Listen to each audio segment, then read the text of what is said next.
Well, it's time for the final night of the NBL Blitz from the Gold Coast Convention and Exhibition Centre. Big crowds all week, and we're expecting a sellout tonight, Pete Hawley. We start with Cairns and Illawarra. A lot of positivity about these two young teams. Yeah, looking forward to this matchup because, I mean, firstly, Justin Robertson wasn't expected to play. Just one game this week, they initially said. Looks like he's come along from that injury. He's been warming up, so looking forward to him in action. But for me, it's the Lockie Albrecht show. Everyone had not bought stock. I think you've bought stock now. He was enormous the other night, and he's going to continue to get better. And I tell you what, I sat down with Jacob Jacobs at media day. I said, out of all these new pieces, everyone included on the roster, who are you most excited about? And he said Lockie Albrecht. And it took a lot of people by surprise until you see him play. Can't wait to see him again tonight. That matchup against Sam Froling. Our last game of the Blitz will be the Brisbane Bullets. Big crowd here to see the Bullets play up against the Sydney Kings. It's a very new look Sydney Kings team, but even in the first two games, it looks pretty good. I mean, their talent's really deep. I mean, you talk about their bench helped them win a title last year. Jalen Adams hopefully back and feeling even better from illness earlier in the week.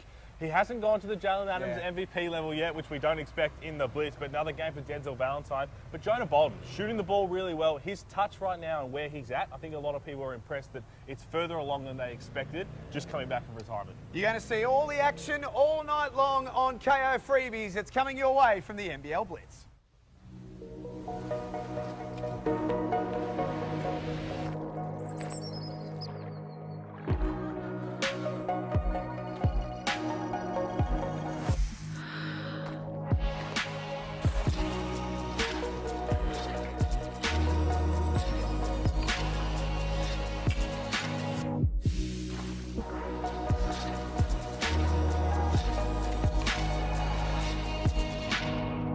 Stay up to date with all the latest direct from the NBL? That is enormous! Well, download the free NBL app now.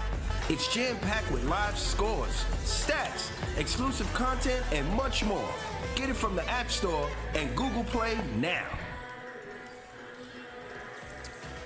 Wonderful to be at the Gold Coast Convention and Exhibition Centre. It is the last night of the NBL Blitz. A big crowd expected the Brisbane Bullets to come later on tonight, but we start with the Cairns Taipans taking on the Illawarra Hawks. I'm Jack Heverin, one of the best brains in the business, Pete Hawley, alongside me.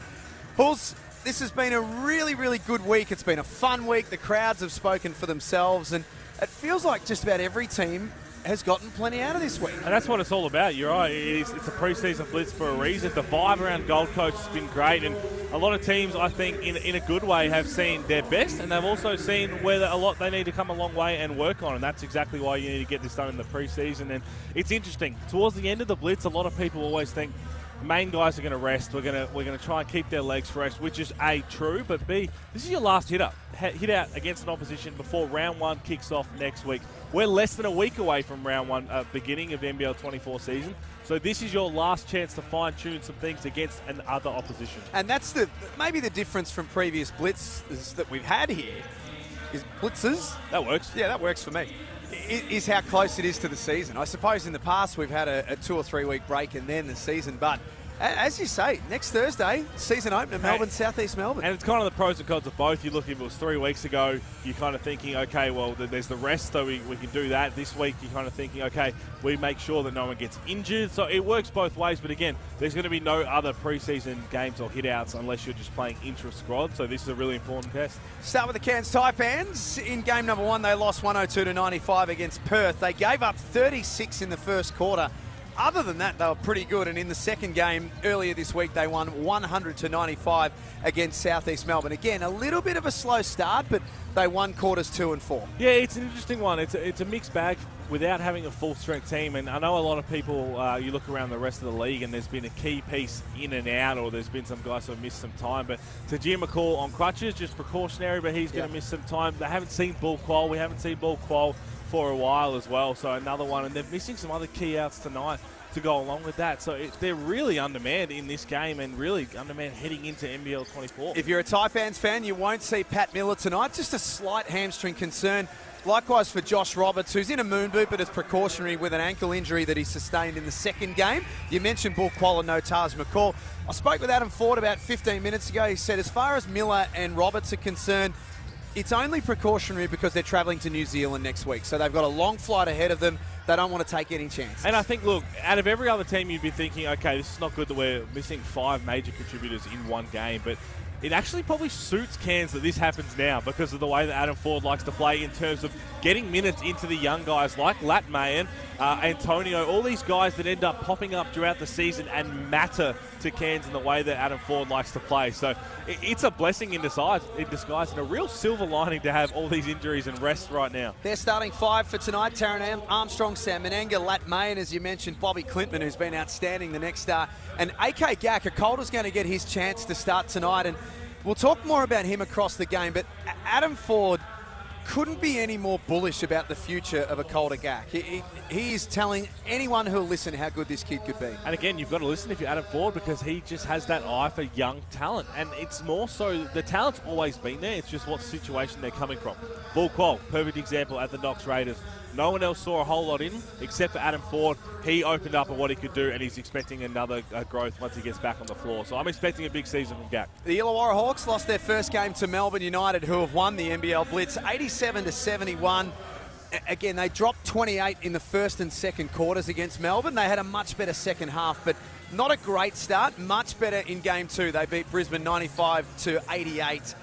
And I think, talking to Jacob Jackamus, that the first game, a few cobwebs, still very much a team that's coming together, but a much more positive second performance. Yeah, no doubt. And look, it doesn't surprise me that game came with Justin Robertson suiting up. I mean, he's their engine room now. He's going to be their point guard. They brought him in last season expecting big things. He gets hurt in game 1, misses the entire season, sat out the first game of the Blitz, and now he's going to get his legs underneath him and trying to work through a little niggling injury he's had in the last couple of weeks. And I'm so high on what Justin Robertson can do in this league. And a lot of people will watch him and forget that he's an NBA player. He signed a 3-year deal in the NBA out of college, chose not to get drafted. He had the chance to get drafted later on, chose not to because he wanted a better situation. He wants to get back to the NBA, and he knows a strong season here. He's going to do that, and Lockie Ulbrich wants to join him. My goodness, Lockie Ulbrich. I know my goodness is you're saying, but wow, this kid has got so much upside. 20 points in game 2, plus 17 in his time on the floor. He dominated the big man. It's the way that his vision is as a big man, but he sees the play happen before it does, and I just love his communication. And what I love is if you actually followed his story 2 or 3 years ago to where he's at now body-wise is fascinating. And he's basically dedicated to his craft, and he wants to make that leap to the NBA. And it's funny, just talking to you, heard it in the open, I spoke to Jacob Jackomis and said, look, you brought back Justin Robinson. He decided to recommit. Tyler Harvey's there. Gary Clark they're high on. Yongjong Lee as well. Out of all of these players, who's the most important player, or who are you most looking forward to this year in NBL 24? And he said Lockie Ulbrich. And he said, Did he really? He said, once I found that Lockie Ulbrich was one available, he said it was game over. He said, I knew we had to have him, and once he committed to us, he said it was the best news he had in the offseason.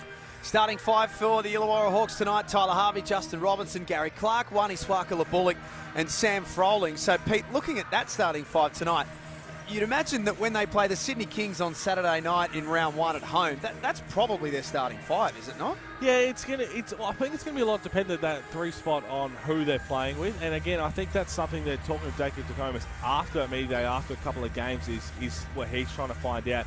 A lot of people thought, okay, maybe that's why you bring in Todd Blanchfield in the minutes, and you've got a shooters there. You've got Yongjong Lee and Todd Blanchfield to try and figure out who goes where. Dan Greeter is currently on what I understand to be, if he plays one game, he's being rested the next game. Yep. So I think ideally, once he gets his legs under him, they want Dan Greeter to be that starting 3-man. And didn't play in the second game, so I'd imagine that we'll see Dan tonight as well. Speaking of Lockie Ulbrich, his dad has been getting around this week. He's a big, tall man as well. You can see where Lockie gets it from, and he's been going out of his way to thank people who have said nice things about his son. He grabbed Derek Rucker the other day and said, I heard that you've said some really nice things. So, Mr. Ulbrich, if you're listening, he's the number 1 draft pick. Pete Hooley and I love your son. Absolutely. And look, I love that. Again, I'm sure he puts no pressure on his son. He just loves watching him play, and he's got such a bright future ahead of him. And we hear the term a lot now as the buy stock now, and I like to jump on that. And if you haven't bought Lockie Ulbrich stock, grab some now. Our officials tonight: Chris Reed, Daryl Millard, and also Ruben Walcock. A reminder to come later on tonight, our last game of the night, the Brisbane Bullets will take on the Sydney Kings. And also, if you have just joined us, Melbourne United are our NBL Blitz champions for this event. They are gone, but they've taken the trophy home with them. looked all right too, Melbourne United. And again, one of those things, I know they were missing Joe Luala-Chul, but everybody else played except for Ian Clark when he picked up a little niggle. And they do look like a team to be a force in NBL 24. But they won't be alone. No, they will not. We've seen that this week. There's been a lot of talent on display. Olgun Ulick to join us a little later on. There's some news coming out of Adelaide. A lot of discussion around the Perth Wildcats potentially being close to a signing as well. All of that coming up in the second quarter here on KO Freebies. How does he find it all out? He's just a very well-connected man. You know what he won't do, though? He'll never reveal his sources, No, Pete. he won't. You will never, ever get those sources out of him. Crowd continuing to build. We're just about at a sellout tonight. How's that for an opening play? Well, designed to get Gak on the rim. And again, Justin Robinson, he loves a matchup where you've got an up-and-coming point guard like Taron Armstrong, and he's going to try and set a tone. He got up and in, and Taron Armstrong, he's not already the best passer in the NBL. He's going to be close to it by the end of NBL 24. It's a great start for the Cairns Taipans. Armstrong getting on the floor, and Bobby Clintman, he's going to be a fun one to watch. 14 in game one, Bobby Clintman. 18 and 4 in game two, and he was +8 with his time on the floor. The 20-year-old Swedish next star looks legit. Robinson has that one rattle out. Here he is, Clintman. Menenga to Armstrong, and that ball's knocked out of bounds. It's an energetic first minute for the Taipans. You can see the style of play the Taipans have been playing with the last 2 years. They like to continue to move. The ball's going to fly through hands, and they're going to play super quick. And again, as soon as Taron Armstrong has the ball in his hands, everybody just stays ready. Adam Ford not coaching tonight. Hasn't coached at all during the Blitz. Kerry Williams has taken an opportunity to coach. Taj McCall coached one of the games, and tonight Sam Gruggan will be coaching the Taipans. And interesting enough, 40 sitting up in the grandstand near the top. That's a completely different angle than... He's sitting in, not that there's too many bad seats here at the Gold Coast Convention one of the worst. Exhibition Centre. He's just about in the worst. I went and found him before and said, 40, I reckon we could get you a better seat. And he said, no, I'm okay up here. We saw it, again, a lot of assistant coaches have coached throughout the Blitz this week, and the head coach normally sits on the end of the bench to still hear and be involved. So I'd love to know his understanding of why he wants to sit over there. Shot clock at 2 for Lat Mayan. Inside for Gak. Don't forget Gak playing against his old squad here. The Hawks, he'd have a little bit he wants to prove. And again, just that extra player movement. And Taron Armstrong just has that ball on a string. Tyler Harvey's been a little quiet here at the NBL Blitz by his lofty standards. Froling to the basket. Love that patience from Sam Froling. You saw he took that little bit of a half-baked dribble to see whether the double team would come. It didn't. He continued to split the gap and then got to his left hand. Easy finish. And Justin Robinson's getting all up and in here, Taron Armstrong. And again, this is great for Taron Armstrong, fresh out of CBU.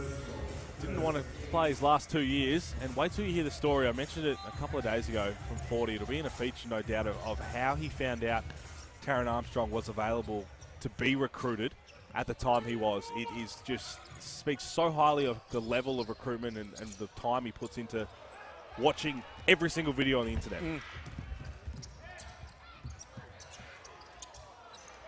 Rebound by Lat Mayan.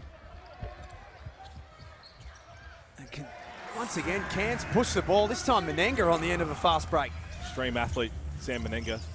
From reports coming out of the Taipans players, is a guy who is just obsessed with being in the gym.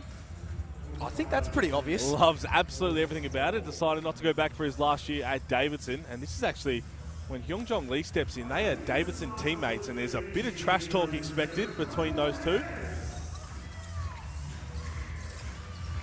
If Derek Rucker was here, he'd remind us, of course, of the Davidson links to the NBL. Derek Rucker, the second best player to come out of Davidson. Swakala Bullock up top.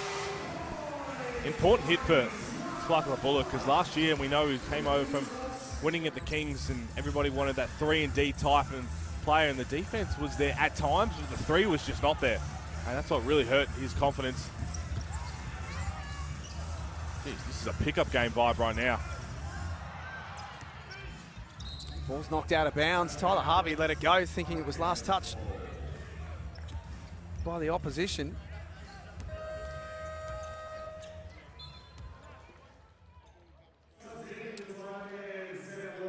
8-5, Taipans leading early against the Illawarra Hawks. There is Sam Gruggan coaching tonight. I personally love when the assistant coaches get a chance. I know 40 lets to Jim McCall as well, a player, but when you want a leader like that to have that understanding with the group, I think is awesome as well. What's that like from a player's point of view when it's not That's probably your normal coach? There. I think it's great because as players, you get set with a particular assistant coach throughout the whole year, whether it's guards and bigs, and you grow that relationship. So to see them step up, it gives you that appreciation of them at the next level, and it kind of helps you understand and grow your relationship together. No flop on in there from Justin Robson, and again, he is just trying to hound Taron Armstrong. And Taron Armstrong just has not flinched. And we talk about Lockie Olbrich and his body transformation the last couple of years. If anyone saw Taron Armstrong freshman year, and as I say it, Chris Reed, I do not have an earpiece into him, has just given Justin Robson a flop warning. But Taron Armstrong hit the gym, put on a whole lot of size, and looks like he's continuing to grow as well. And that's as Josh Giddey-esque type play that we're going to see this year. And they play together at the Global Academy, and they know each other very well. Josh Giddey's extremely high on his game. Has been throughout his whole time at CBU. It's funny, he threw a pass, Taron Armstrong, I think it was in the second quarter of Cairns' first game. That was Miss Harvey for three. It was a cross-court bullet, and the first thing that I thought of was, gee, that looks like a Josh Giddey pass. Yeah, they do play an awful lot alike, and again, just to be able to see that entire court from one position, that's a terrific pass in its own right from Menenga to Sam Wardenberg. Lockie Anderson with the offensive rebound and the foul.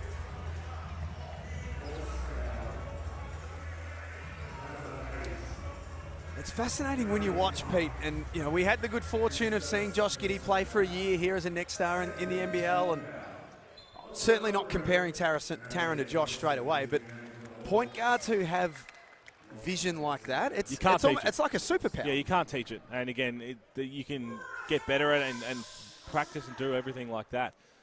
But to be able to see plays as they unfold, I mean, Josh is a freak at it right now, and especially if you break down the film and you see the passes in the World Cup where he's throwing it to the corner where no one's there, expecting Paddy to go and get it, and then Paddy catches and shoots. And Taron's kind of got that knack about it where, okay, someone's about to backdoor, I'm going to just bounce past it now, and by the time he gets there, it's going to be 1-2 dunk.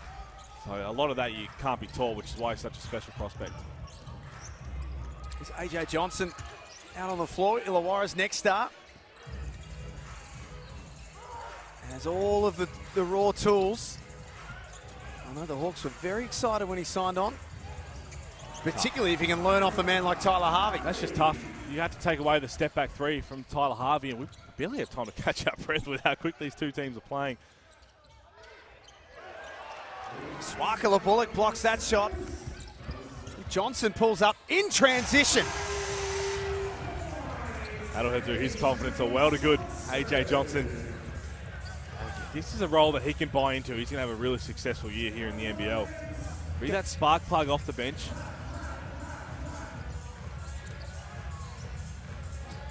Wardenberg can't score. Going without the face mask tonight, AJ Johnson. See that, if you're struggling to shoot, he's going to have a heat check right here. Not sure he called bank. The adrenaline pumping for the young fella. Oh, Wardenberg down the middle. Olbrich got him from behind. No foul called, and Johnson up ahead for the Hawks. Hello. Nice park. Olbrich from one end to the other. Great running from Lockie Olbrich, but AJ Johnson having a bit of fun out there so far. The Taipans want to have a chat about things. 15-9 Illawarra lead, 4:42 remaining in the opening quarter. He's got all the tools, AJ Johnson, and again, I was lucky enough to be at Summer League in Vegas where he was working out and got to meet the Illawarra staff and players for the first time. Gary Clark was over there as well. He's working out in front of Jerry West, the logo. And I was just talking to Jacob Jackomis, Matt Campbell, just about what they expect from him, and they saw all the raw talent that's all there. I think a lot of their thinking was, if he buys into the process of understanding that it's not a 12-game thing like LaMelo did. It's 28 games and hopefully more if you play finals. By the time you enter this program and then leave after that, you are going to be in such a better position had you not gone elsewhere. And I think that's what we're starting to see over the course of the few weeks that he's been there. He's really buying in and understanding that it's going to take some time, but the raw talent is enough to say that he has an exciting future. I was talking about this with someone today, Halls. There are 8 next stars, which is the most that we've ever had here in the NBL. They're so different that no 2 next stars are the same in any way, shape or form. You've got someone like an AJ Johnson or a Trenton Flowers who clearly need some time in the gym and clearly need to get a bit bigger, but have got all of these raw tools available that we're going to see bits and pieces of. Then you've got someone like a Hook Porty who's bigger, stronger, a bit older, but is just about NBA ready now or very close to it. And then obviously we're talking about Rubstavicius and Clintman, who we're seeing tonight as well, and Alex Sarr. They're all so different. They are. And one we didn't even mention there, who I think you talk about his body being ready, he's not even on a draft ball right now, Alex Tui. Yep. We've seen a little bit of him, and I'm like, if I'm thinking of someone who can actually make an impact straight away, it's still early days. Alex Tui's got to be right up there. Jonah Antonio into the game. Mason Peatling also out there for Illawarra.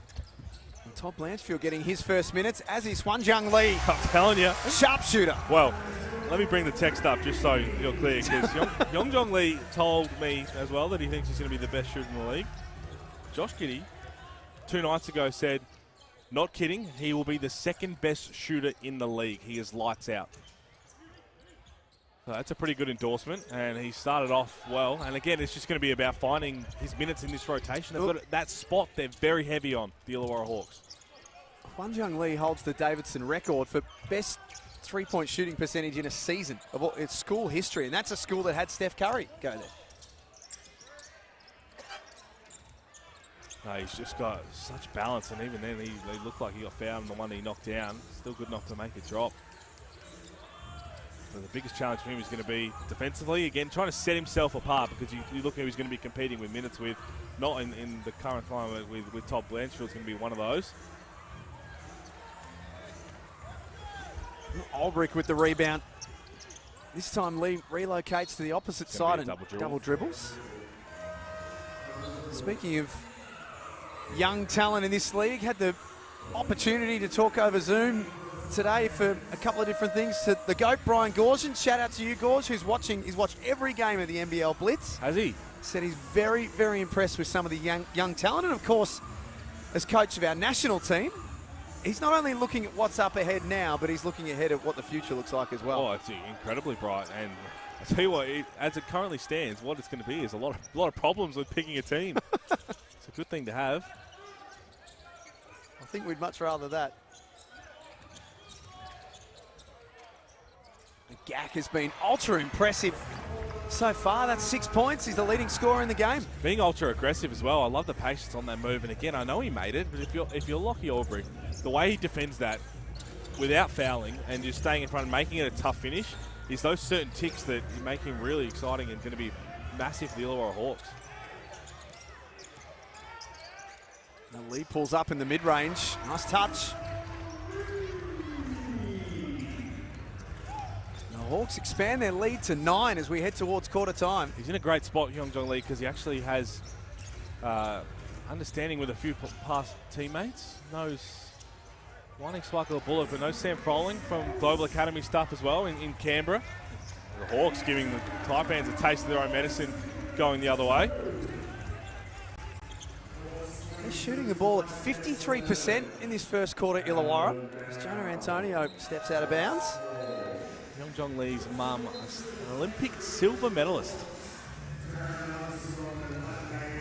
South Korea. 1984, I want to say, the LA Olympics. His dad's been a coach for a very long time in high school and around that sort of underage bracket as well.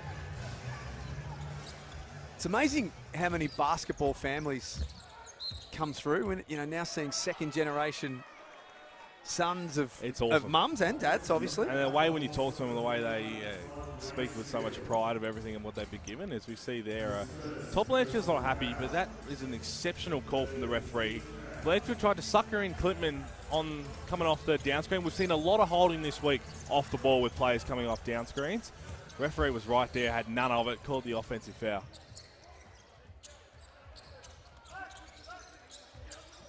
Taron Armstrong back in behind. The back pass was nice to Menenga. Clintman showing his athleticism. Shot clock at 3. Armstrong throws a bullet for Mayen. But it's even that. A sling bullet pass from the waist through a couple of sets of hands. Like, he's already got the confidence at this level to be pulling that off. There's Justin Robinson having a few words to say, and Sam Menenga stepping up as the bodyguard that he will be this season. Do you think Justin Robinson kind of had something to say to Sam Menenga, and then when Sam Menenga got up close, he went, gee, this bloke's big? I'd be saying the same thing. Have another look here. Trying to see what was going on. Taj McCall is telling Justin Robinson from the sideline there's not a whole lot. Well, there it is. There, we got the replay there. Just a little bit. Well, Lat Mayen had walked through the Illawarra Hawks huddle to get to his huddle, and then there was a little bit of a slap and shove, and in the grand scheme of things, there is absolutely nothing in that. No. Lat Mayen on the line, 17 points in game 1, 7 of 13 shooting. A little quieter in game 2. His story was a fascinating one at the back end of last season for Cairns when they were dealing with injuries. Adam Ford turned to him for the last 6 or 7 games, and he responded. He was getting starting minutes in important games late in the season. And again, that's why I talk about how important these games are right now. They're missing 5 players and 5 guys who are going to be heavy contributors throughout the season. So it gives everyone else a chance to understand the offense and understand where they can be called upon and how they can have an impact. Greta got a little caught up there with Lat Mayen diving for that loose ball. Doesn't matter if it's a blitz for Dan Greta. Knows one way and one way only. What do you think of the hair? Thought he might try and control it a little bit, but he's really buying it. I mean, if you're going to go for it, right? It's real, with the headband and the white shoes like that, it's real like 90s kind of vibes, I reckon. A little hint of jealousy coming from you, Hebron. Totally. Understandable. Totally. Davo Hickey in for his first minutes. We're in the bonus, just going to walk down the other way and shoot some free throws here.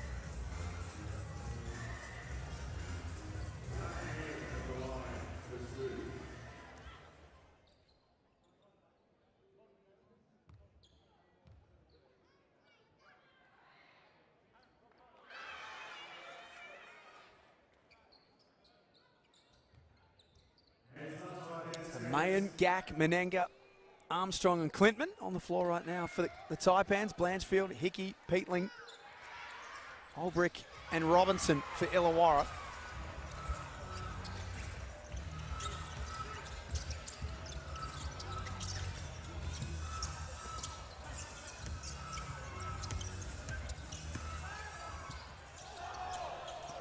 Peatling almost ran out of ideas. Robinson was stripped. Swift hands by Taron Armstrong. Look at him get from one end to the other. Did everything but score. Gave it up for Mayen. Bucket. Doesn't play like a rookie, Taron Armstrong. Could have shot the 3 himself. Took one dribble forward, took a little shovel pass back so he could set a screen to allow more time for that 3 ball. Again, you talk about things you can't teach. Blanchfield buries a 3 late in the quarter. Tell he's in a great headspace already this season. Top Blanchfield. I know what happened last year at Perth, but comes back home to Illawarra. Shot clock's been switched off.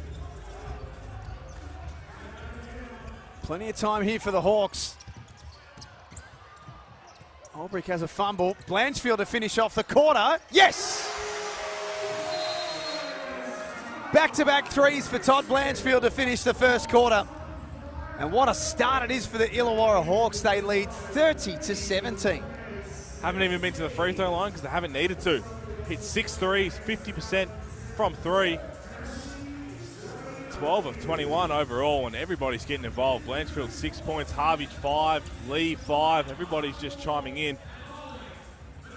Really strong, positive offensive outlook from the Illawarra Hawks. And on the flip side, We saw the way that Taipans came out. We expected that, and they're going to be getting a few different bodies through, a few different looks in this game with so many key outs.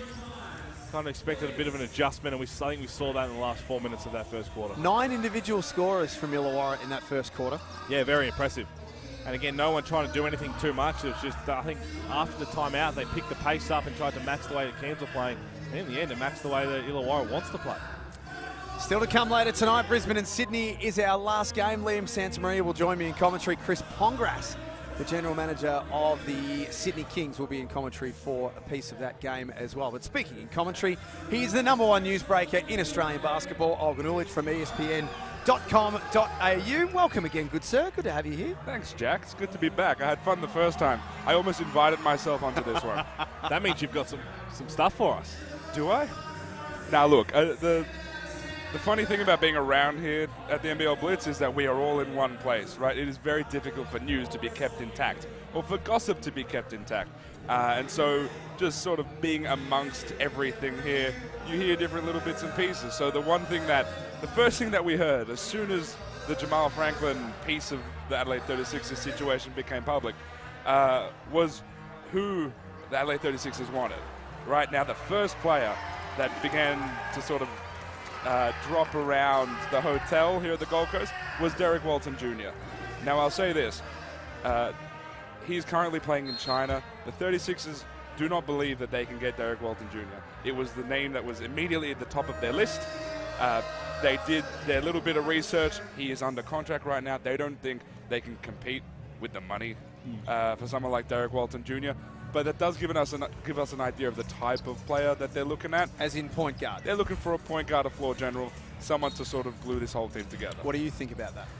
I agree with that.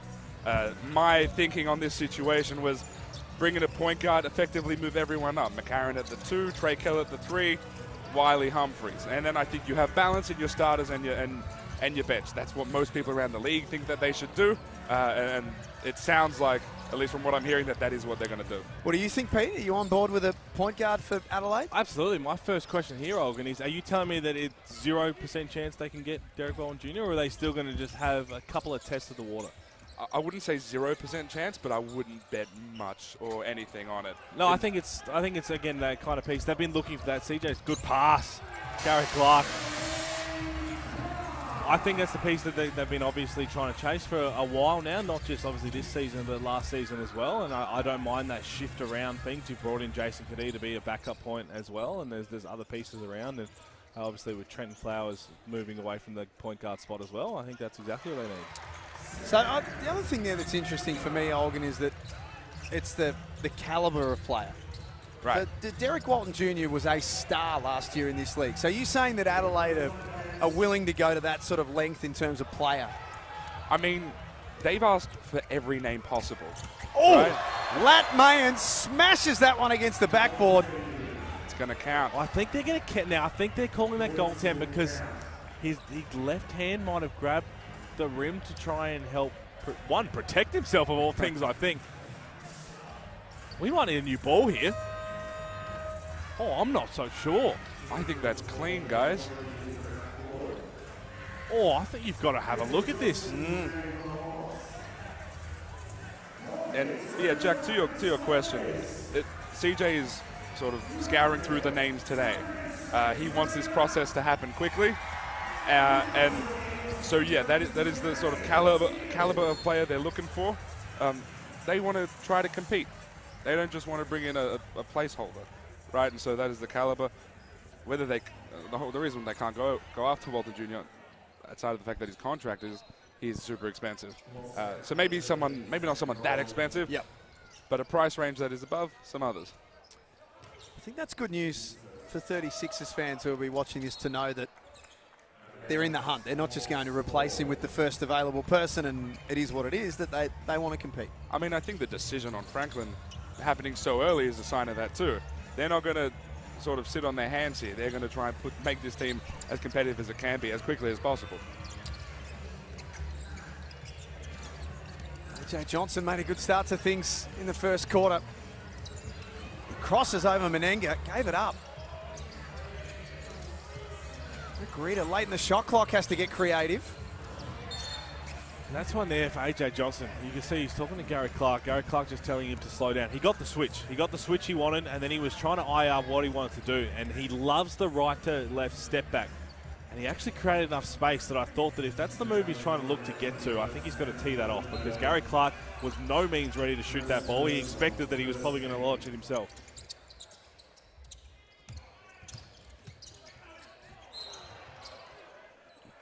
Rolling on the line.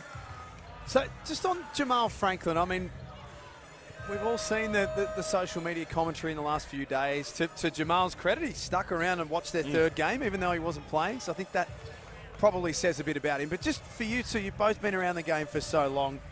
Just take us through that process of, I guess, realising early that an import decision isn't going to work. And I'll put a caveat on that by saying that not everyone gets everything right either. Yeah, they knew this really early on. When they played preseason games prior to the Blitz, they knew that this was the likely outcome. They had a game against the Brisbane Bullets, which they lost, I think, by 30-ish. They knew after that game that this likely wasn't going to work. They gave it that game at the Blitz, and it still didn't look like it was going to work. The other thing is this was something we sort of knew coming in. Jamal Franklin's game was on the decline. There were questions about his sort of mentality as well, and whether he would click with the group. And so there were question marks coming in. They quickly saw them in front of their eyes, and they were quick to make a decision. Yeah, and I think if you're Adelaide and you're Adelaide 36ers fans after everything that happened last year, it was kind of one of those things of, okay, now that thought is in play after a couple of preseason games, we need to action this quickly. We need to get this done quickly. We need to get off on a foot. And then obviously what happened at the start of the Blitz, they were left with no choice. But as Olgun has said, and I think a lot of people saw it, we expected to move pretty quickly. I mean, contextually for the 36ers, they were in this exact same situation with Craig Randall. As Sam Wardenberg hits that, they knew really early in the preseason that's important that to they remember. were going to move on from Craig Randall. That's important to remember for a lot of people that wouldn't know that. Is you're exactly right. Before the Phoenix game, before all of that, there was a lot of, they were close to moving on from Craig Randall. They were effectively going to cut him prior to that game. He played that game, was really, really good, and so they had to keep him. Optically, it was so tough to cut him. Nice pass, Harvey out for Johnson. Extra ball for Gary Clark. Starting to find his role in this team. That right there is another key. It was probably a little closer than he would have liked in terms of shot clock, but the willingness to make the extra pass like that, and again, that growth that's going to come throughout the 28 games, he's already made little strides in maturity to his game. I'm also interested in your thoughts on Gary Clark. Had a slow start to this Blitz, hit that shot there. He was sick coming in. I think he had about a week off basketball. And so that's why I think he was slow to come in. I've been really high on the signing of Gary Clark. I think you have too. And yeah. We were over in Vegas where we could meet him and all of that. You're right. He was actually bedridden for so long that he finally started to feel good. When he came back in, Jacob Chacoma said, okay, you're playing today. And he said, I haven't touched a basketball in 7 days. So really, it was more of a conditioning setup than anything else. I think it's going to be a really important piece for them. And the way the Hawks were so excited when they could put pen to paper, I'm expecting a massive year from him. You hear a lot of the discussions around the league, Olgun, about where everyone thinks that they're going to be and who the best teams in the competition will be. How are the other teams reading Illawarra coming into this season? I've been interested in this because other teams don't seem to be that high on Illawarra. I seem to be one of the only people high on this team. Oh, I'm with you. And thankfully both of you guys seem to be too. Just the three of us. We can make it if we try. But I look at the roster construction, I look at the balance of the roster, I look at the rotation that they had, the lineup they had to end that first quarter. They had that in the Brisbane Bullets game, and I think that lineup won them that game. It's so big, it can spread, everyone shoots it. Yep. I really, in that lineup, no one is under 6'6". I really like the roster construction. I like the balance. If Gary Clark is what we think he is, then I think they have three really high-level imports and the depth to go far. If they can guard, I think they're a top 14. Oh, I've said that on Twitter a couple of times. I think that they have been you talk about winning the off-season, they're one of my smokies for winning the off-season. And again, it's hard because we are comparing a lot to a 3-win team last year. But I won't do, and you said Gorge is watching this game, Jack. I won't do what Gorge has done and gone out and said they're going to finish top 2. I'm not putting that pressure on Jacob. He's already off that.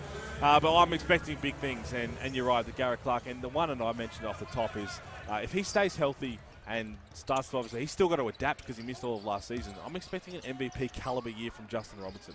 This is an NBA player who's come down here. He's sat out for so long, chose to come back, and if he can do what he is expected to do, I'm expecting massive things. Well, we saw him at Summer League.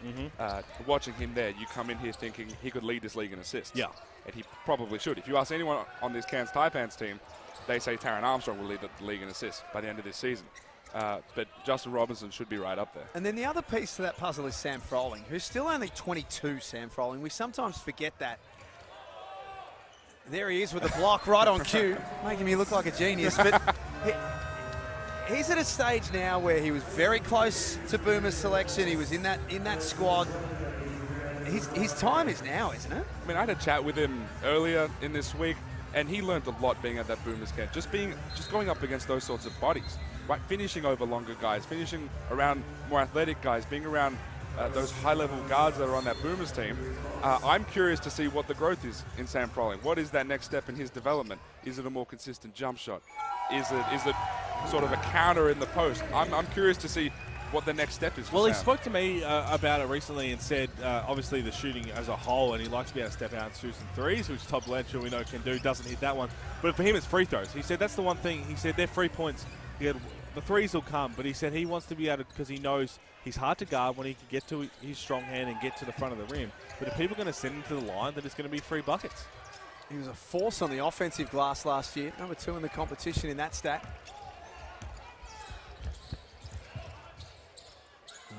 Hawks lead 40-28. Offensive foul here. Wow. On Sam Menenga. Didn't see a whole lot in that. Wants it reviewed. Is it that off-arm, Pete, that we've seen the again, officials? we have spoken. Yeah. There's 4 points of emphasis this year from the NBL referees, and he might get a chance here. He might get this looked at. He's going to get a coach's challenge, I think. He's going to. Well, the trust factor is right here. We're going to find out whether you're in the circle early or not. But yeah, so that it is the offensive push off and fend off, more so in the air. But I'm wondering if that there is going to be looked at. Basically, we're having a look here, and based on that, I think it's going to be hard to overturn that lift at the little hook. I think Mason Peeling's definitely right. Coach's challenge is unsuccessful. The call on the floor will stand. We have black ball from the end line. So I guess Mason Peatling's arm is in a legal guarding position, and he's not allowed to, and Menenga's not allowed to dislodge it, I guess. I think the dislodge is one thing, but when you get that hook looking like where it was, it's going to be really hard to overturn. Now, again, if you're going a basketball move up and can kind of get Mason Peatling's arm, who's literally, he's probably better off there gathering the ball and just going up to shoot. With Mason Peatling's arm in that illegal position that you're referring to, he's going to literally chop down on his arms, and it's going to look funky, but you're going to go to the free throw line. Basically a swing through. I think we saw a lot of that last season too. Guys hooking arms away, guys actually grabbing arms and pulling them away too. Which is why it's one of those points of emphasis. And the one, I think we saw it last time or the night before, is if you're going up for a layup or a dunk in the air and then you like to wipe away, that's going to be really looked at hard as an offensive foul. Which is what I believe happened to Josh Bajette at Illawarra with the off arm from Then he elbow. broke his nose. Well, broke his nose. And I think He a lot of broke that his gets face. into, yeah. It pretty much broke his entire face, didn't it? And I wish I had the other 3 points of emphasis in my head, but it's been a long week. And this is, you get to bring in Hyung Jong Lee. We had a briefing last week, and Scott Butler, the referee's boss, will be very disappointed, Pete, that you haven't got that information on the top of your head. I'm sure. Is Hyung Jong Lee on the floor, and he just gets conveniently subbed in during that timeout to bring in one of the better shooters around to take that. 41-28. So, what about the Taipans, Olgun? That they could be anything. It feels like everyone's having a hard time getting a read on the Taipans because of how young this team is. People ask me who's going to start for them. I can't answer that. I don't know if Adam Ford can answer that at this point. They are extremely versatile. Everyone can seemingly stretch the floor. They're going to run up and down. Fordy's going to give them a lot of freedom offensively, and that's how he's going to play. One person very close, very sort of influential in the NBL circles, texted me during their first game and said Adam Ford is one of the best offensive coaches in the league, based on the way this Taipans team is playing in this blitz. And I thought about it, and I think I'm not sure if I'm ready to go that far, But I'm more thinking about the case of Adam Ford giving his guys freedom to sort of be the best versions of themselves. And with that comes the recruiting part. He's not recruiting people he doesn't think can fit into that. And we see that obviously youth is a big part of that. But everyone has a certain style that complements one another. And to be honest, it all starts with the head of the snake bringing in Taran Armstrong, which is why at the start of once he got the little sniff that he was available and was going to leave college, that was his #1 target. He said he put all the cards on the table to Cairns and said, I need Taran Armstrong at all costs. And then once he came available, there's Justin Robertson with another assist to Top Lansfield. Other things popped up. I think Tassie, Bobbers O'Reilly popped up, wanted to bring their hometown kid home, but there was no way Adam Ford was taking no for an answer. And it is a big move to have a 21-year-old run the point in this league now, particularly with how physical it is. But I think we all accept that Taran Armstrong is special. And Adam Ford knows that, and that's why he's getting this opportunity. If you put the right pieces around someone like Taran Armstrong, he's not just going to be your point guard as someone who can sort of lead from the front, but he's also a connector. He's the glue that can hold a lot of interesting, versatile pieces together. Can you talk to us a little about, you've been around the scouts that have been here, the NBA eyes, and I think he signed a 2-year deal with Cairns initially. Are we thinking potentially next year that he'll throw his name in the draft, or is he going to wait? I mean, like, theoretically, he can throw his name in the draft ring whenever he likes. There is not an expectation that he's going to be drafted in 2024. Right. He has come in knowing that this is probably a 2-year cycle. Pass. AK Gak. And I think we see that too. There are still some deficiencies that he needs to work on. He needs to learn how to guard better, staying in front of guys.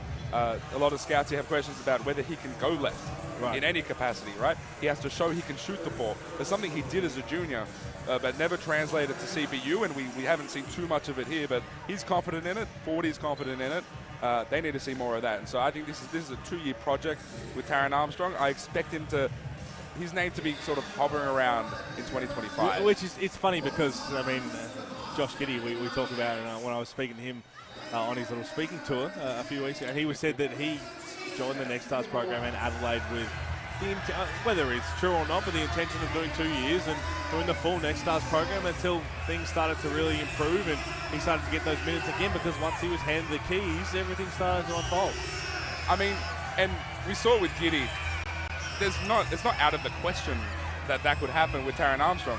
Giddey went into the process sort of blind in the sense of he could have ended up a lottery pick, he could have ended up the 50th pick.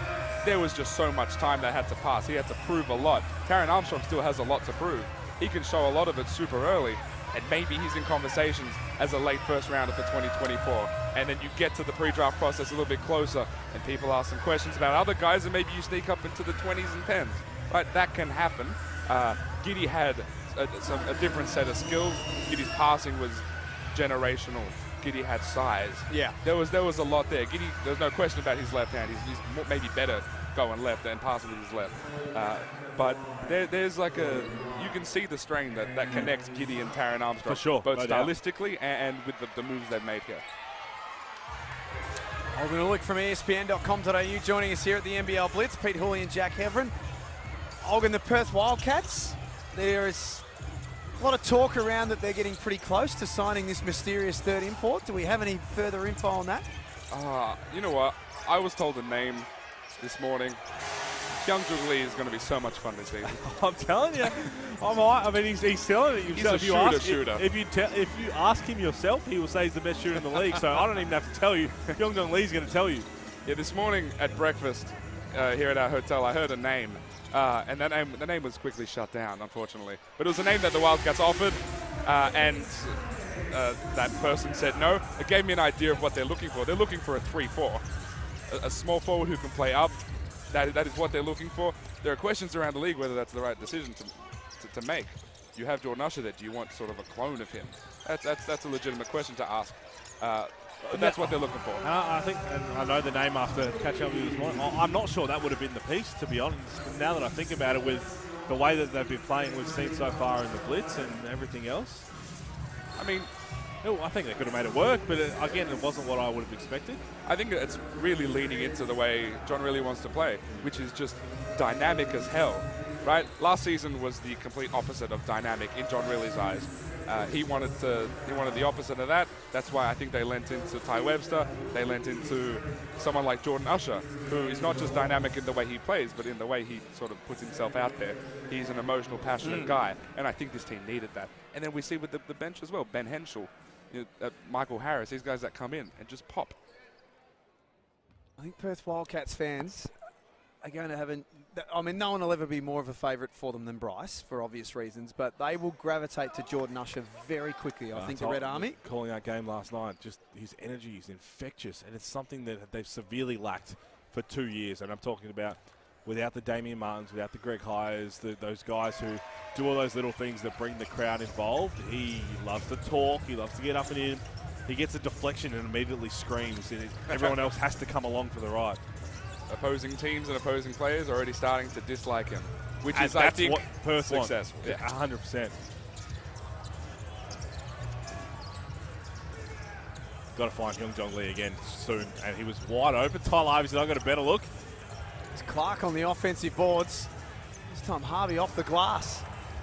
Still trying to find his feet as well. Tyler Harvey, you got to think this is a lot more talent and a different roster than he had last year. There's Clintman to Gak, length to length. So Tyler Harvey, I think it'll be in a bit of an adjustment period for him in this, because you think about last year, it took him a while to get going. They had a lot of injuries, and he had to figure out, well, initially you bring in Justin Robinson where I'm playing off the ball. I don't have to make every play myself. Justin Robinson gets hurt. Okay, I've got to make every play myself again. They bring in Peyton Seaver. Okay, I've got to go off the ball again. Peyton Seaver will find me. Peyton Seaver gets hurt. Okay, now I've got to go and do it all myself. Davo Hickey. Some sneaky hops. And Lockie Ulbrich. We're going to see a lot of that. Lockie Ulbrich pulling it down off the rim and pushing it. They really like his creation. They didn't know they were going to get that. Uh-oh. Take. And that's that youth part of Lockie Ulbrich that will get better and he'll learn from throughout the season is, yes, we love your energy, we love the way you play, but there's no need for you to be going up and pressuring Gak at the half-court line because you give play to Gak's potential, letting him put the ball on the floor and getting by you. 13 points in the opening half for Akolda Gak, getting his chance to play starters minutes tonight in the absence of Josh Roberts and Pat Miller. No Bull Qual, no Taj McCall either. And against the team that didn't give him a chance. That's right. Always means a little more. A little bit more. A little bit of extra motivation. Last minute of the opening half.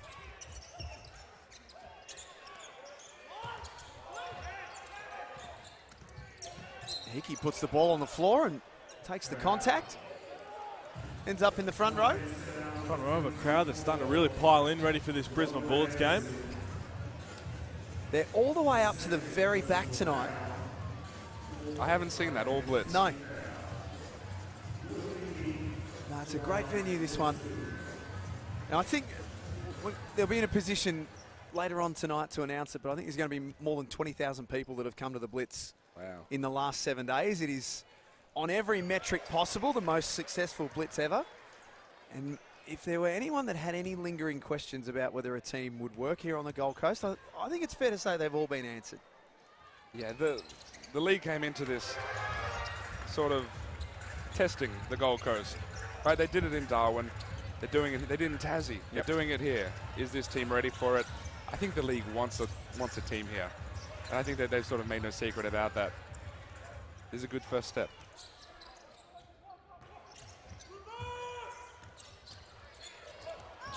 Clinton lost the handle. Johnny with the find underneath.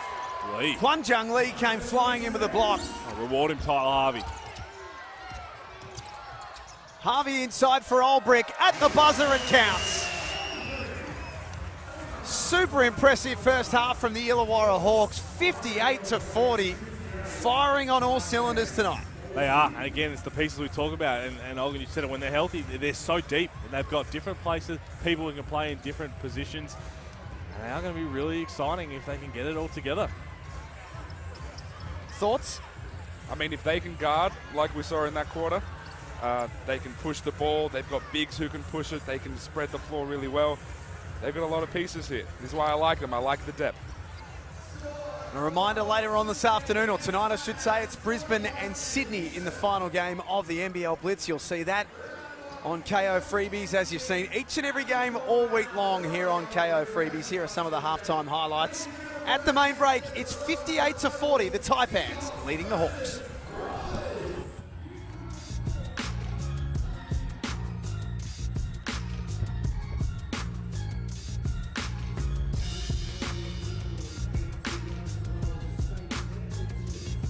Our game is made for moments. We stop at nothing, on or off the court, here and abroad.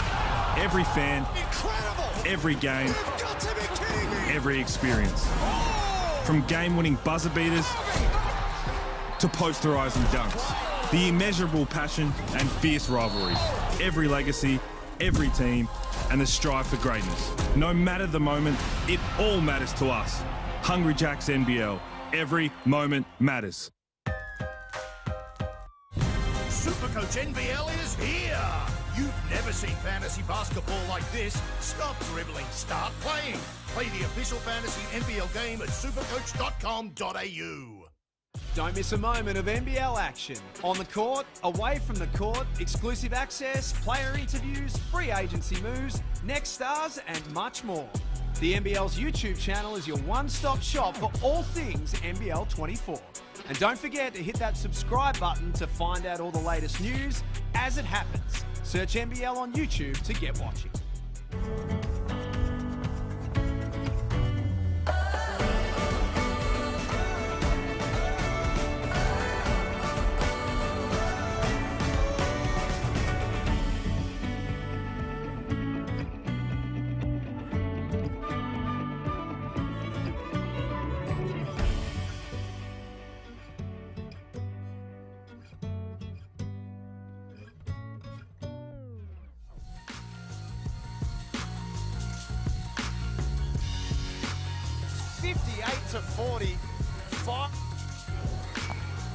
Halftime of the Gold Coast Convention and Exhibition Centre. It's the Illawarra Hawks who lead 58-40 here on KO Freebies. Jack Heverin and Pete Hooley in commentary. Hawks look fantastic, Pete. They do. Again, just really good pieces all fitting together, and the versatility, because you'd expect, okay, Hyung-Jong Lee, Todd Blanchard can't be on the floor at the same time, but we did see at the end of that first quarter they had a lineup that had shooting all over the floor and size. If you're putting out a lineup that has no one shorter than 6'6" and no one incapable of knocking down a three, and a couple of them being elite snipers from outside, that's really hard to guard. Yeah. So I think we're going to see a lot of that, and on the other end, I think Jacob Jacomas just wants to see that defensive pressure and consistency. If that comes, the offense should start to flow. What about from a Cairns point of view? They've given up 100 in both of the games that they've played so far. Sorry, they gave up 95 against South East Melbourne, 102 in their first game against the Wildcats. So 58 at the half would be concerning. Yeah, absolutely. It will be concerning because you look at Adam Ford and what he's tried to build and their overall defensive identity. That's the one thing that he'll be like, this is just not us. But the thing you have to remember as a Taipans fan, and even Adam Ford, is when it comes, best defensive teams start somewhere. The head of the snake is so important. Okay, we don't have that. We don't have Bull Qual. Okay, Tajir McCall's the head of the snake. Okay, we don't have Tajir McCall. Okay, we bring in Pat Miller. Okay, Pat Miller's not there today. Yeah. They're missing their main guys who are key to starting their defensive identity. So it's not like you expected Taron Armstrong to pick that up. And I think we're starting to see that. And when those key guys come back, will be different things. Akolda Gak has 14 points at halftime. He's been Cairns' leading scorer for Illawarra. They've spread it around. Everyone who's been on the floor has scored in this first half. Their leading scorer is Todd Blanchfield with 9. AJ Johnson has 8. Tyler Harvey has 7. I want to ask you a little more, though, about Hyung-Jong Lee. Yes, big fan. Can shoot the lights out. Absolutely. And didn't see much time at all over for Philadelphia 76ers in Summer League, but caught up with him and he was just really excited about coming to Australia because he said, obviously he has past connections with Sam Froling and a couple of these guys from the Global Academy. He's comfortable with Australia. He knows a lot about the place, but just wants the chance to play. And Jacob Jacomas is excited to put him in a position to succeed. And I said, what will NBL fans want to see from you? Or what are they going to see from you? His words were, I'll be the best shooter in the league. Wow. And I said, well, there's guys like Chris Golding, there's guys like Bryce Cotton, and he kind of smiled. And you want that confidence, and we started to see why. He's very methodical in his approach. It's not that slinger style that CG shoots or Bryce Cotton shoots. It's very methodical, very robotic. but he stays balanced, and it's a beautiful technique. And he'll get looks in this team as well. Well, he will. Justin Robinson running the point, you'll be able to find him. And I think if you're Justin Robinson, you're licking your lips at the thought of leading the league in assists, because you make plays, you get downhill, you can't leave Tyler Harvey, you can't leave Todd Blanchfield, you can't leave Yong Jong Lee. Everything else is going to open up. Akolda Gak, as we mentioned, Cairns' leading scorer, has 14, starting tonight, getting an opportunity from Coach Adam Ford and his coaching staff. I was talking to Fordy before the game. He said they've been showing Akolda a lot of clips of NBA-style defensive stances and spreading your arms out wide. He's 6'11" with 7'2" wingspan. So for him at the moment, it's all about education, about having a presence out on the floor. And tonight, so far, so good. And I love that, because you're trying to think about where their defensive identity is going to come from as it currently stands with Sam Wardenberg and Menenga in those two front court. Gak's going to be a different look, and if he can be really good at that and buy into that, then it makes them really potent as a bench unit coming in. And I think as it makes it, what it will do is help a guy like Taron Armstrong, who he's not there to be a lockdown defender. It's going to help him understand, okay, I can be a little bit more aggressive if I do get beat. AK's there to help me out. Third quarter coming up next on KO Freebies. At the half, it's the Hawks who lead by 18. LaMelo Ball, Josh Giddey, Usman Jeng. The NBL's Next Stars program has become an elite pathway to the NBA. But who's got next in NBL 24? Hook Porty, Flowers, Johnson, Clintman, Rubstavicius, Saar, Tui, Zakarski. Who will shine brightest? Find out more at nbl.com.au/nextstars. If you like good weather, good food, good vibes, it's everything all in one. First shot gotta go in. Camera doesn't know where the ball went. Would they say I'm a good golfer?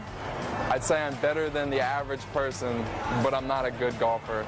There's never not anything to do. Like, we got Top Golf here, there's Movie World right across the road, plenty of beaches in the Gold Coast, unlimited restaurants. The Gold Coast is super nice and you can't really complain about anything out here. And there's a heat check right here. Bow! There it goes, right there, side by side.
You're watching the NBL Blitz on KO Freebies. It's Illawarra who lead 58-40 at halftime at the Gold Coast Convention and Exhibition Centre.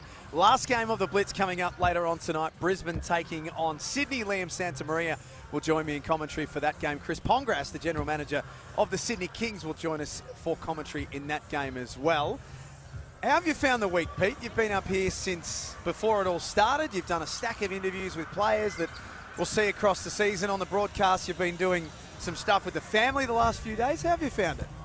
It's been exhausting for that reason. I mean, the media day was tough. 88 interviews in 3 days. You get into an interview chair at 8:30 in the morning and you finish at 6 p.m. and then come call a couple of games. But I love being around the new players. I love learning about them, and obviously the old players I've got a relationship with. And I think that's the most rewarding part of being in this job, is you get to, yes, call a game of basketball, but you get to learn about these players as people, and that's massive for me. And that's why doing every interview is so important to me, to find out who you are as a person. Like, I see that you can shoot threes, I see that you can dunk, but I want to know where you've come from, what you've overcome to get to the NBL. So that's been really rewarding, and it's just been great to see the vibe in the Gold Coast, be around everybody, and it's crazy to think that it all starts for real in 6 days. Who was your favourite interview out of all of the ones that you've done? Putting me on the spot. Huh. The one that sticks out initially that just came to my mind was Flynn Cameron. Oh, yeah. So we spoke to Flynn Cameron early on in the piece, and he was obviously, as a rookie, was a little shy to start with, and then we started talking about his old man, and some of the stories that he was saying was just awesome, and you could just feel in the room the pride radiating off him talking about Pero and stuff. And I spoke to Pero last night, actually, and I mentioned saying you have to tune in for that. He said, cut it, please. I don't want to see any of that soft stuff from him. Speaking of Melbourne United, a shout-out to them as well. Behind the Blue, their off-season documentary, is now live on all of their social media platforms. I've only seen the first 3 minutes because the phone kept ringing today when I was trying to watch it, but it looks very cool. Watch that today. I thought it's just a fascinating look into what happens behind the scenes. But I want to give you a big shout-out, big fella. A lot of the stuff you've done, commentary here with the guests. We've had guests roll in. We've had players. We've had scouts. We've had GMs. And it might not be everybody's cup of tea. I know some people just like to hear the game. But that Summer League Vegas type, and having been there to experience that and to get that different perspective from a scout or from a head coach or a player, I've found it really enjoyable. And I know you put in a lot of work to try and get some different voices. I appreciate that. And as you say, it's a good point. I understand that it's not for everyone. Some people just want a straight basketball call.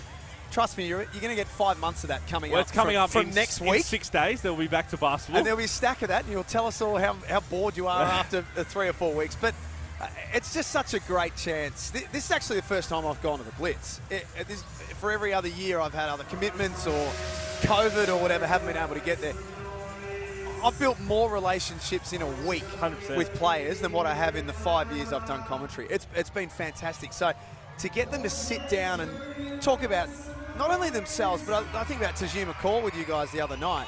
Hearing him talk basketball, I found really interesting. No doubt. And again, I know you as I said, you put in the work to go and ask a lot of these players and GMs to do that. And it's a different look. And to be honest, as you said, a lot of people do want to hear just the basketball, which you're about to hear 130 plus games of.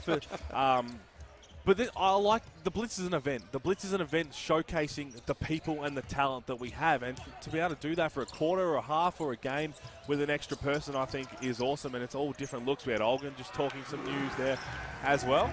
And I think that's what the beautiful thing about the Blitz is. And I hope that we continue to build the Blitz up as everyone goes to Vegas the same year for Summer League, but knowing that's when it is, okay, we've got that, this is what Summer League is. It's not going to change any year, this is just what this tournament is. And I like us to be able to make that a spectacle every year in the NBL. Yeah, I agree completely. Armstrong crosses over. Even chatting to some of the scouts, there's Greeter at the other end.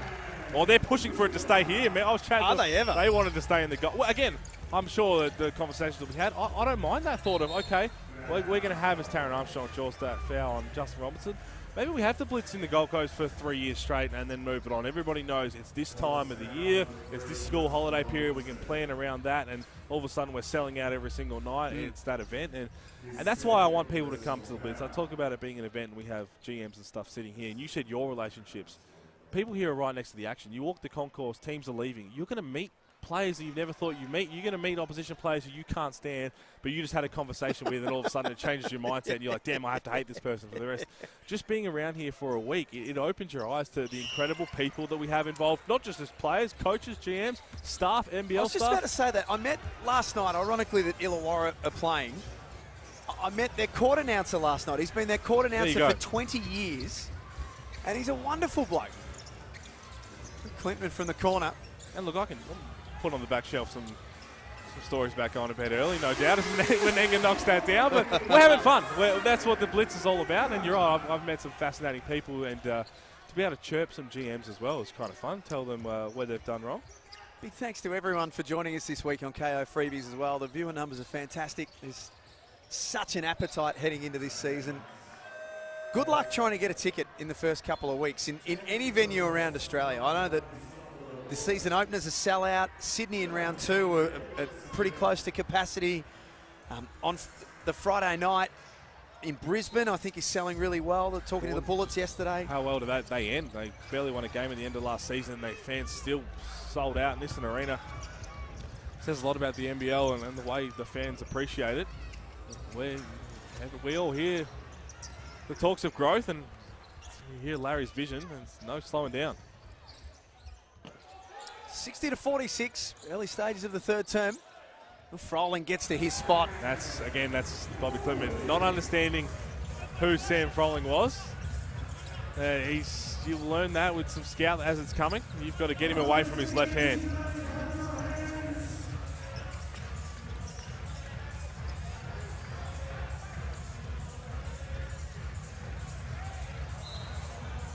Justin Robinson takes the bump. Now, Pete, we've spoken a lot about the next stars. We've spoken a lot about the young talent in this competition. I'm confident in saying that our next guest knows the young talent in this country better than just about any other person. Michael Hooban is one of the great basketball writers in this country, now spending more time in the scouting space as well. So we thought we better get you over for a chat. Michael, thanks for stopping by. Thanks for having me on, fellas. Hoops, how have you found it this week? And we were just talking then about how amazing week it is just to be surrounded by the NBA scouts, the GMs of everything. It's unique, the Blitz, and I hope that if people haven't made it this year, they come up for any other reason for building relationships. I'm sure you've had the same. Yeah, it's been incredible. As you said, it's not just scouts, it's everyone as high as GMs, which is so fantastic to see. Incredible to pick their brains, and then of course to see these young prospects play in person and to see all the little things that you may not see on the screen has been massive as well. There's a few young stars on show tonight. Bawali Bales getting some minutes to start this third quarter. Former Sydney King. Here's Harvey. Swakala Bullock for three. He's off the front of the iron. Who's impressed you this week, I was going to say, Hoops, are we hard to put you on the spot? Get your own question. Put you on the spot saying pick one? Oh, look, I think Alex Sarr is an obvious answer. You know, he's the standout next star in this year's crop. And, you know, we already knew it was going to be fantastic. We saw him in those Ignite games and he's carried that form over. But I think the thing that's really impressed me is not just the international next stars, but some of the non-next stars, some of the young Australians that have come through and really blown up. You know, we saw Alex Tui with 19. A few of the other young guys, Rocco, so they've been fantastic as well. Points will count for Wardenberg. Cairns have made a good start to this third quarter. Good time to have you here, Hoops. Did you see that pass before from Taron Armstrong? He was backing down in the post. Lefty sling pass from the corner to the cross-court wing through a bunch of hands in the shot pocket of Antonio, knocks it down. And we're just talking to Olgun Hoops about his prospect, and Taron Armstrong has a couple of things to work on, but what have you been impressed with most with his game? Yeah, I mean, his passing is not just exceptional for the NBL level. I think it's exceptional for any level, including the NBA. You know, it's something that is a real gift of his, and as soon as he's able to iron out and balance out that skill with some of the complementary things, some of his outside shooting, the defense has improved, and he looks a lot bulkier than we saw at CBU as well. He's put on a bit of size, so once those things iron out, you know, I think he has a real chance. Just talk us through, Michael, if you can, the trend now that's starting to become pretty common where young Aussie players go to college but then come back after a year or two. For so long, and Pete, you went through this as well, for so long it was the traditional 4 years, you do your time and then you make your decision at 22, 23, whereas now young guys like a Lockie Olbrich, like a Taron Armstrong are taking the decision into their own hands. Yeah, I mean, it's one of those things. Some people love the college system, some people don't. You know, it is a brand new experience, and then now they have this amazing alternative now with the NBL, as good as it's ever been, and I think the ability to come and play a role is really lucrative, especially when there's the exposure there is these days. And playing against grown men. How big of a factor is that, and what do international scouts think about that?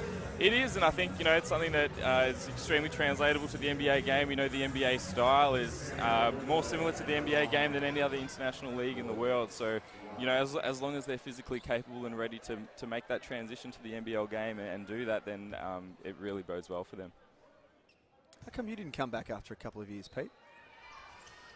Loving college life too much over there? And over there? Yeah. Doing all 5? Absolutely. That was... let's talk about enjoying the Gold Coast. I don't know if it's changed now. It would have to with the way the world is, but dollar beer Tuesdays and Thursdays was pretty hard to beat, Jack, to be honest. Olbrich underneath off the Gary Clark fine. He's now up to 6 points. And still Illawarra without a player in double figures, but all but Bawali Bales have scored in their time on the floor tonight.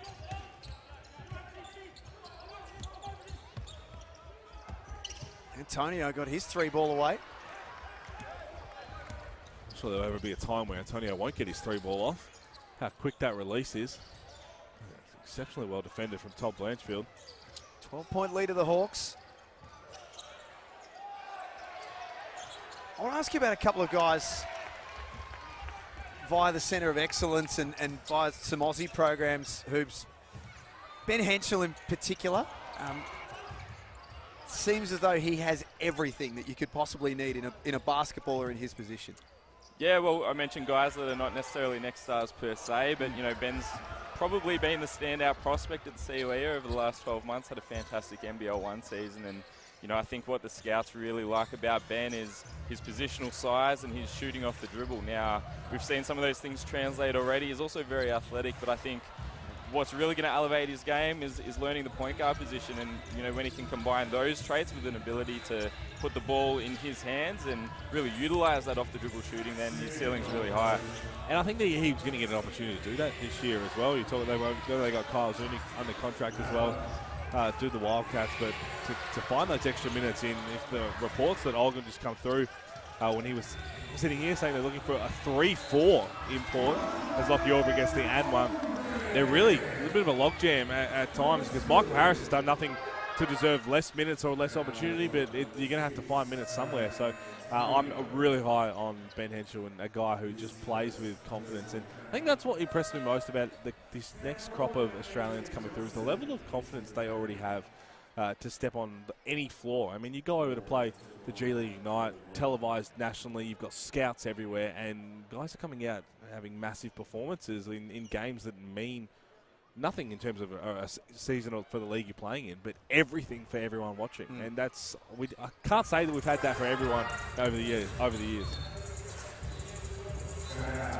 Tell us a little bit more about what you're doing from a scouting point of view. You've written stuff's outstanding. That speaks for itself and has done for a number of years. But what are you doing in the scouting space now? Yeah, so on top of my work with the pick and roll, I've started up a scouting service called Airtime Scouting. We're really looking to help complement some of the other pathways out here in Australia and help get young players to Division 1 basketball. Any names that we should be looking out for?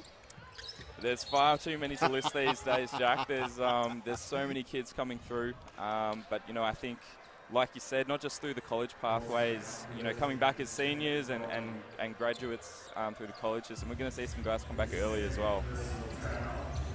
We're starting to see, I feel like it's more enticing as of late. Obviously, Next Stars program's one thing, but getting professional contracts and the eyes, I would say, from like NBL clubs looking at college and enticing. Taron Armstrong did 2 years. It didn't happen a few years ago. I'm talking 2016 when I left. I did my 5th year. It was if you're over there, you were either one and done or you stayed for your whole journey. But a lot of people now were going their last couple or last year as Lee tries to knock that one down. Why? What is that sole reason for doing so? Yeah, I think the public perception of the league and of course the level of the league has grown so much that it's just become such a great alternative for these guys. Obviously playing at home, you know, is a fantastic element to it as well. But I think, if anything, you can look at the flip side to it. I think everyone wants to come back, be a DP, be a roster guy. If anything, they might underestimate the bar that it takes to play at this level. You know, the league's so tough these days. I'm sure every guy would come back on the right terms, but that's the great thing about the potential for league expansion and having more positions, because we just have more talent than we do teams and positions right now. Interested in you just mentioned trying to get the young groups through to Division 1 schools. How has the NIL impacted that? Because I never got the chance to experience NIL. I wasn't even allowed to get a free baguette when I played, otherwise I would get suspended. How has that all worked now? Because we see a lot where players get massive NIL deals. Is it something they bring up early? Or what happens? I mean, it's a game changer. I couldn't imagine the amount of baguettes people are getting these days.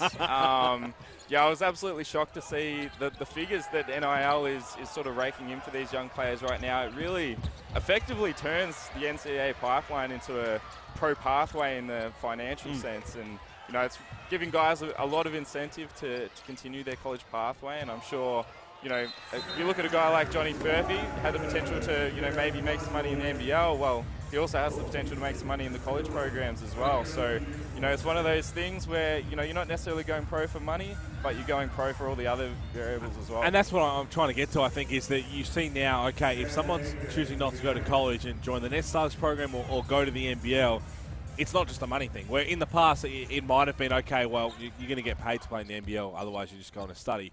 Because a lot of these NIL deals, like, you can get the same, if not if you're in exceptional circumstances, more money as an NIL college athlete than playing pro. So it says a lot about the league. Speaking of deals, Lachlan Olbrich puts the ball on the floor and lays it up through contact. He's a remarkable talent. What's his ceiling, Hoops? His ceiling is very high, I think. You know, on his current trajectory, I think at the least he's going to be an exceptional NBL player, a starting level big when it's all said and done. And, you know, you look at the size, the frame, when he loads up, he has some fantastic athleticism as well. And, you know, I think what's probably surprised a lot of people is he has quite a skill set to him as well. You know, he can put the ball on the deck, very savvy passer, great screener, and he can shoot it out to three as well.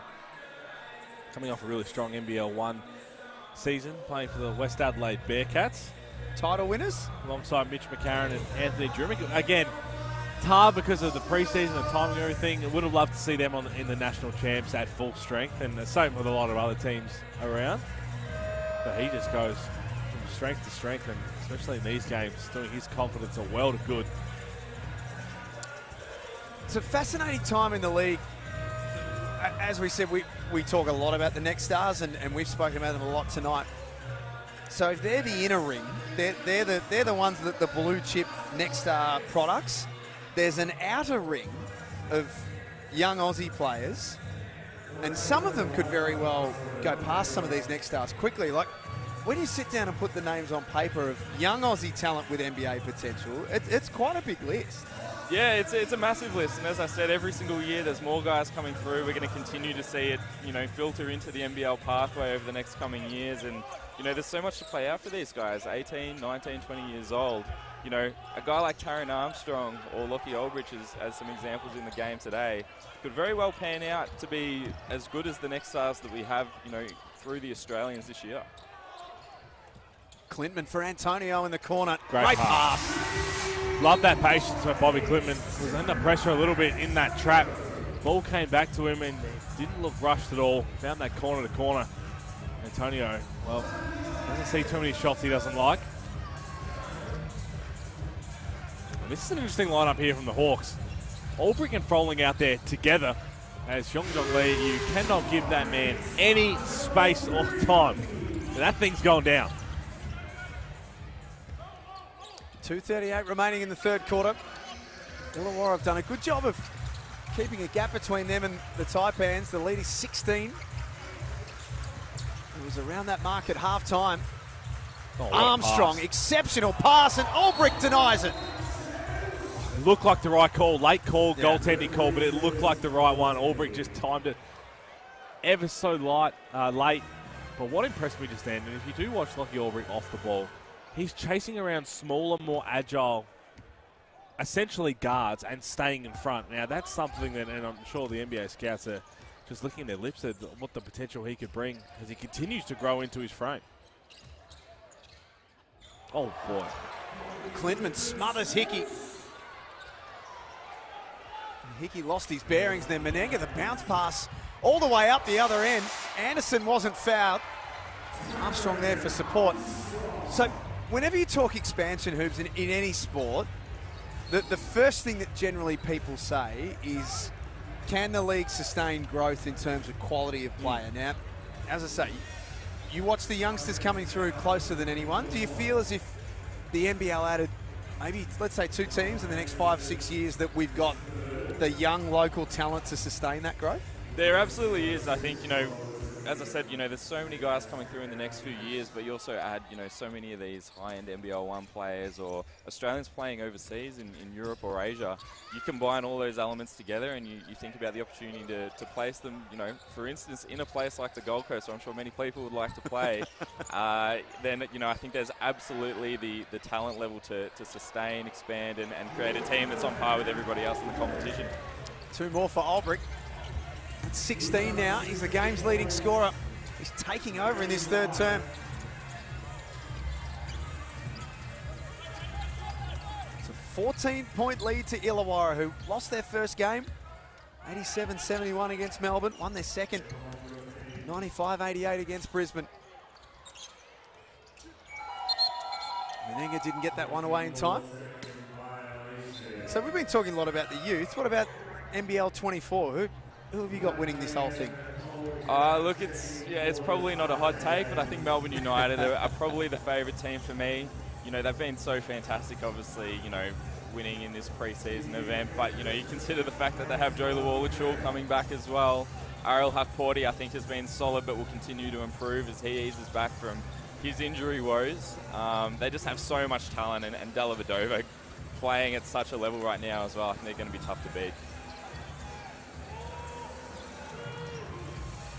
Hickey was finished with 3 on the clock. It is unfair because you look at all that talent, and I think nobody other than obviously Delly himself expect him to be that offensive onslaught that he put on here at the Blitz. But if that's the mindset and the shape that he's in and continues to play at that level, then it changes them entirely, which is kind of scary.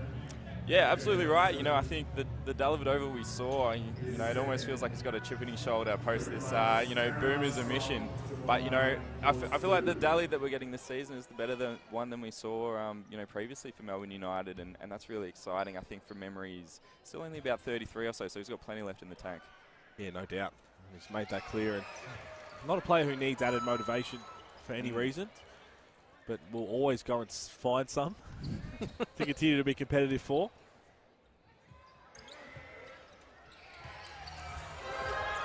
Brisbane will play the final game of the night against Sydney. That game starting at 7:30 local time on KO Freebies, so a little over an hour from now.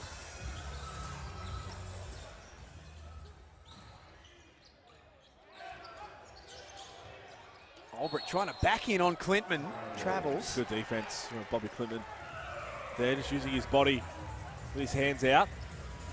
Another thing with the next stars, the important thing we talk about it being a process and leaving a much better player than you started is you don't have to come into the NBL and average 15 points a game on 15 and 8.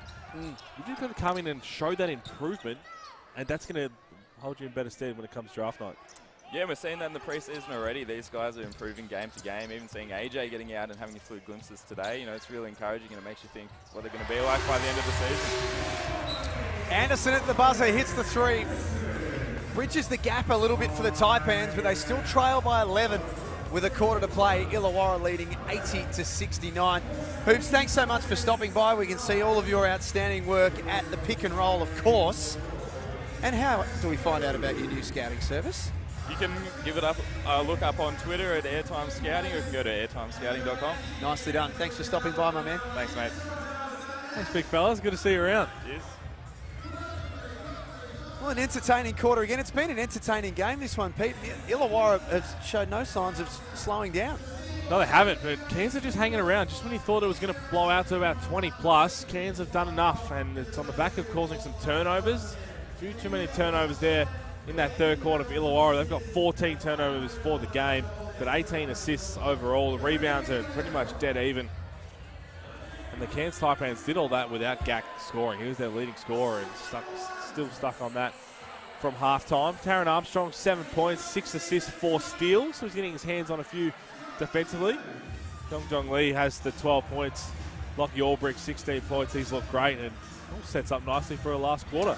You can see Tajima Call in the background there, not playing tonight with injury. Bukwal will also have a disrupted start to the season.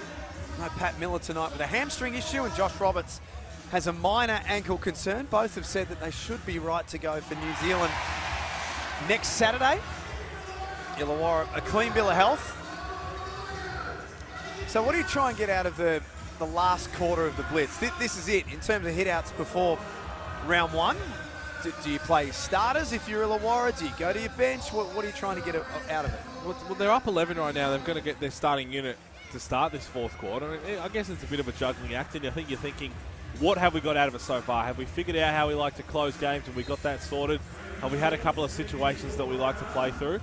So from what looks the way they're going to go now, which is interesting because you wouldn't do this in a normal game. No. you wouldn't start your fourth quarter with your starters. You'd have a few of your bench out there and finish with your starters. So they'll do it in reverse, will they? Well, maybe. Play the starters and pull them out after a few Well, it could minutes? also be Jacob Chacoma saying, look, this got a little close in the end of that third quarter, so you guys get out there, push this back out, and then you can have a bit of an extra rest at the end. Harvey, Froling, Clark, Robinson, Swarkala, Bullock on the floor for Illawarra. As Pete said, they're starters. Mayen, Gack, Armstrong, Clintman, and Lachlan Anderson for the Cairns Taipans. Just missed a couple of those there, Froling. They're allowing him to get to his right shoulder, left hand. Armstrong threw it upstairs. Gack is fouled. It'll just be fun to play with a guy like Taron Armstrong. When you know you've got a point guard who's looking at all times to pass the ball, doesn't matter how hard the pass is, he's going to find a gap. Calder Gack spent a couple of years, 3 years in fact, at Illawarra. Was signed when he was 18. Only saw him in 13 games last year and on limited minutes. Another one you should expect to blossom under Adam Ford. Fordy's program, the factory, what he likes to run at Cairns is not for everyone. He said there's a real strict recruiting process in terms of what he sees and the type of person and athlete that he wants underneath trying to learn. It's not for everyone, but if you buy in and you are lucky to be part of it, you get to reap the reward, which we've seen from a guy like Bull Qual. Sam Wardenberg last year. Keanu Pinder played 2 years and launched himself into an MVP caliber player and no doubt a massive contract over in Perth. Points will count for Froling. And normally, I know Cairns fans hate that in the off-season and say it's unfair that a lot of their players get poached for a better or worse term, but Adam Ford is not fazed by that. He completely understands the situation, he calls it, of their team and the budget for the Cairns Taipans and all of that, so he encourages players coming in and going off into a better situation than they left. And if that's contractually, if that's the situation, whatever it is, it's a benefit because no matter what happens, they will remember that that happened at Cairns. So would it be fair to say with the Taipans, Pete, as Anderson steps into the three, are they going to have some really good nights and maybe a few bad ones because of how young they are? Well, that's always going to be the case year in, year out. And again, if they get it all together at the right time, or their good nights are better than the worst at the end of the season, then they're around the money. But the one thing is just a little hard right now with so much talent sitting on the sideline injured that they're going to be significant pieces. Like Bull Qual, talking to the Taipans, talking to 40, this is Bull Qual's year to step up and be an offensive leader. He's been started as a great defensive leader, continued that and added a 3 to his game, but now he wants more of that. Now he wants him to be a consistent scorer. And I think his contract reflects that too, doesn't it? No doubt.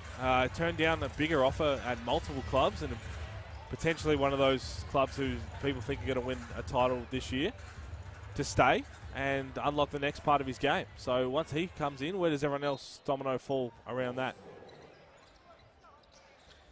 10-point lead to Illawarra.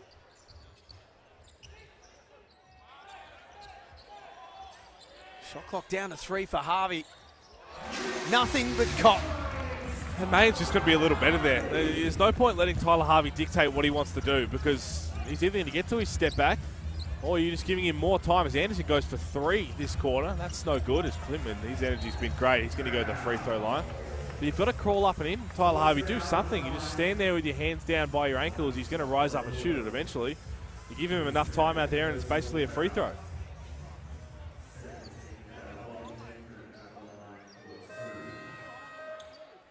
Clintman on the offensive glass. 14 points in game 1. 18 and 4 in game 2. He's been described by Cairns and Adam Ford as everything that an NBA team is looking for. And he's a terrific person. He is just got a great head on his shoulders. I mean, we say that about all the young guys in the league, next star or not, but comes from a great background. And hearing you talk about the weather in Cairns compared to Sweden. Just a little different. Grew up playing soccer. Thought that he was going to play soccer as a career. His dad wanted him to be a goalkeeper.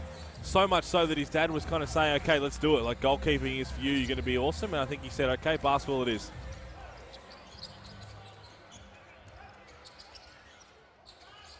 Yeah, big goalkeeper. That's exactly why his dad wanted him to do it. Yeah.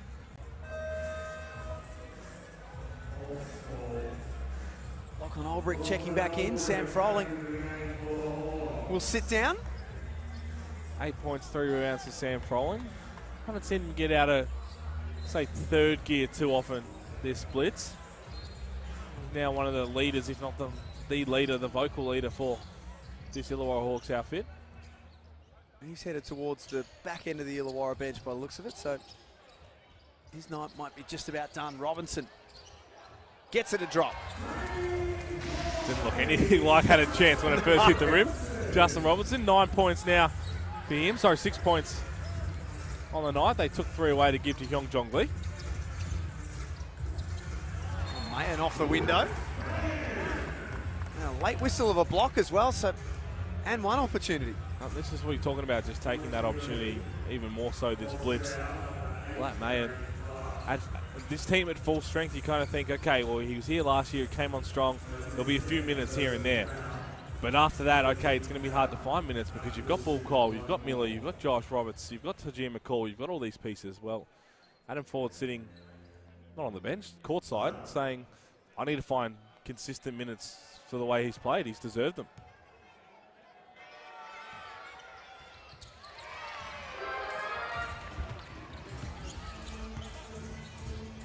Lachlan Olbrich, the leading scorer for Illawarra, has 16.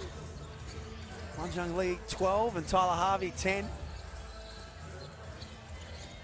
For Cairns, their leading scorer is Lat Mayan, as Pete said, with 16. Akolda Gak, 15. And Lachlan Olbrich threw that straight to the wrong team. Great defense from the Taipans. Enough pressure just to really force the Hawks out of what they wanted to do. They were not comfortable at all. And that, again, leads to an unforced error like that. We've got ourselves a little ball game. 11 points, 7 minutes, 20 to go. Just want to double back a little bit on the recruiting and not so much free agency, but roster news for both teams. Adelaide, we spoke about earlier in the week, have parted ways with Jamal Franklin. They're in the market at the moment. Olgun Ulich telling us in the second quarter that a point guard is what they're in the market for. Yeah, exactly. I heard the same thing. Derek Walton Jr. was the name that was very heavy today and a little bit of yesterday.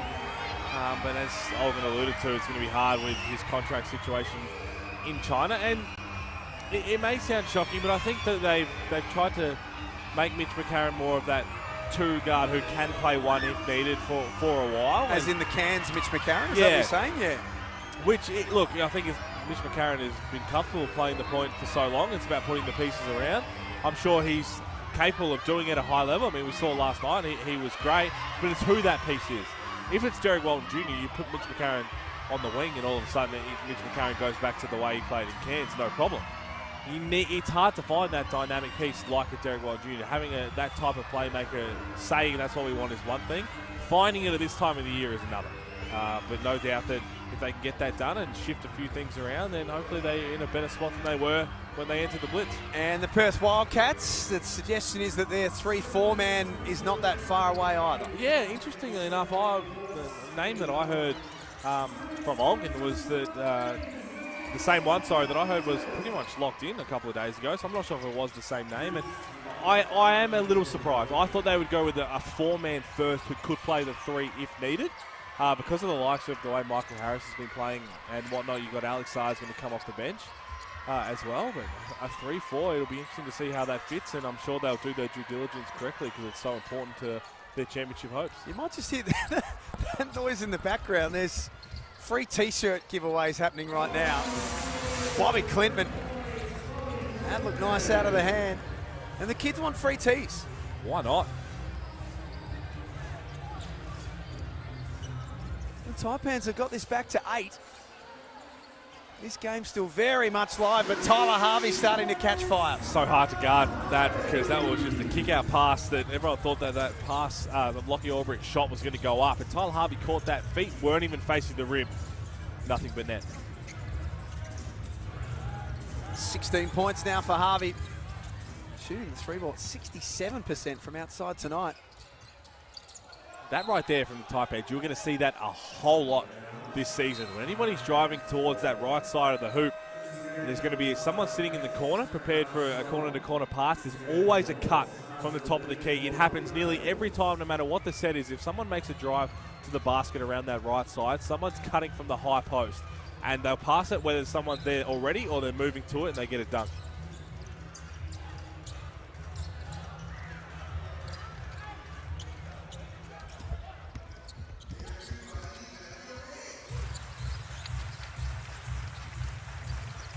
Harvey assessing his options, thought he was fouled. Gary Clark cleans it up. One Jung Lee in the corner. It drops as well. Shooter's roll. I think he's hit 4 or 5 now, and not one of them has been a swish, but it doesn't matter because they're all the same result. This is what he can do. I'm very excited to see him play this year. How's your Supercoach team coming along, by the way? I actually had a look at it today, and a couple of things I had to change, to be honest. Yeah, it's the one player that I want that I just can't get is Zylan Cheatham from New Zealand, just because they're going away. So you can't get him until after round 5. But yeah, there's a couple of things that I'm umming and ahhing. Let's just say my starting point guard I'm not happy with. Really? I would like a change, but I need some more money, Jack. Well, this is the whole point of Supercoach, Pete. There's just not an endless amount of money to throw around. Of course, you can jump online. NBL Supercoach, brand new competition. Now, I've got my team here, but I haven't touched it for 3 weeks. Yep. So I'm just going to put this out there that it's going to take some serious adjustments after the Blitz. Yep.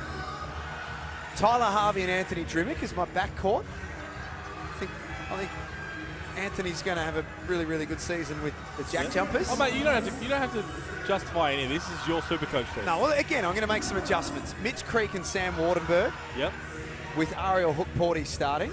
Or automatically, as someone who's now really learnt the rules and understanding, because I have we'll say hefty, but I have a wager with Josh Giddy on this. He's the one getting me involved and put something on the table.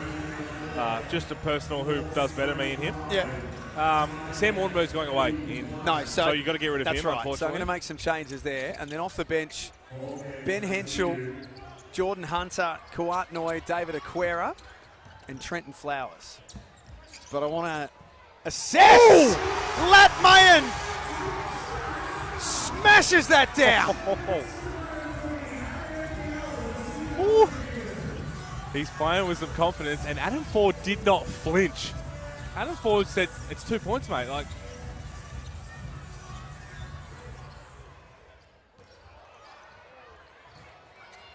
Ulbrich gets Blanchfield involved. Just trying to catch my breath right now. We've seen some phenomenal dunks during this Blitz. We'll get another look at it here. Woo. 18 points now for Lat Mayan. Confidence is one thing, but that is just nasty. Whack.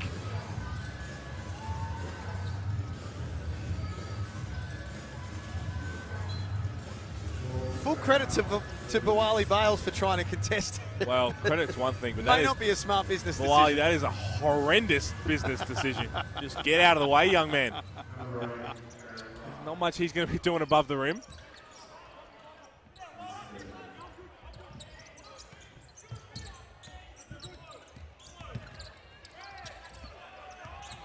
Last 5 minutes of this one, Armstrong showing all of the tricks. Doesn't get the 3 to go. And Illawarra comes screaming up the other end. Blanchfield has that one rim out. It's going to be an offensive foul. Push off there. Wiley gets his revenge somewhat. I'll tell you what, Jack, we're talking about the relationships you can meet at the Blitz, people you can meet, and all of that. Sitting next to me on the floor down here, Matty Adekonya, mostly known for all the Boomers work that he's done. He's got the camera out, and I'm just watching an artist at work. He's a very, very gifted man. I think you might have had a good look at that Lat Mayan dunk as well, but it is just fascinating to watch an artist at work do his thing down here on the floor. we were never around to see Da Vinci, but this is the closest thing we're going to be to Da Vinci. It's beautiful. It's Inception. I'm looking through his lens, and I can't wait to see the final product that he puts out.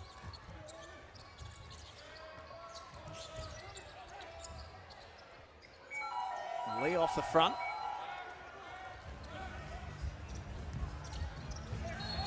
Clintman's fouled by Todd Blanchfield. Brisbane and Sydney in the last game of the Blitz coming up next. You'll see that one on KO Freebies. Liam Santa Maria to join me in commentary. What are you making of that game? I believe DJ Hoag's still no good. There might be some whispers that it could be not lengthy, but more than just the Blitz. Okay. For DJ Hoag. So what I'm expecting is Jalen Adams to just get out of neutral. I think we've just seen him. He came back from a sickness as well, but with the first round 7 days away, maybe he just starts to flick it up just ever so slightly. He's one of those guys we talk about, Chris Golding, in the first 2 games of the Blitz, never doing anything, and always in the last one, his last tune-up game, decides to go. I think Jalen Adams is another one of those.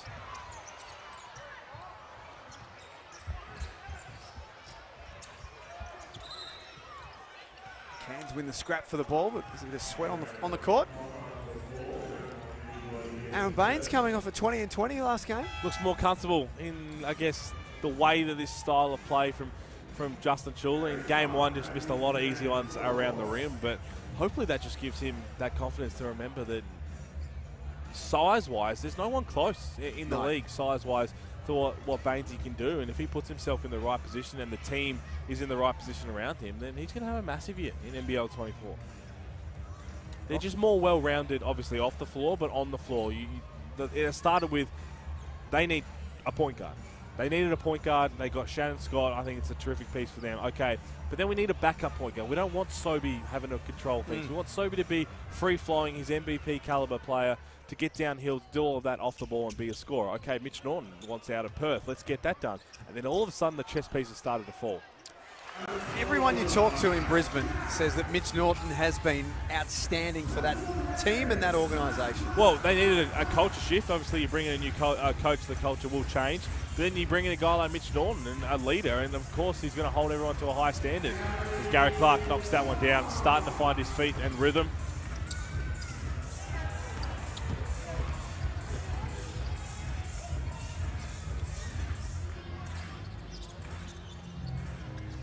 Rolling back on the floor. Bales to the rack. Bobby Clement having none of that.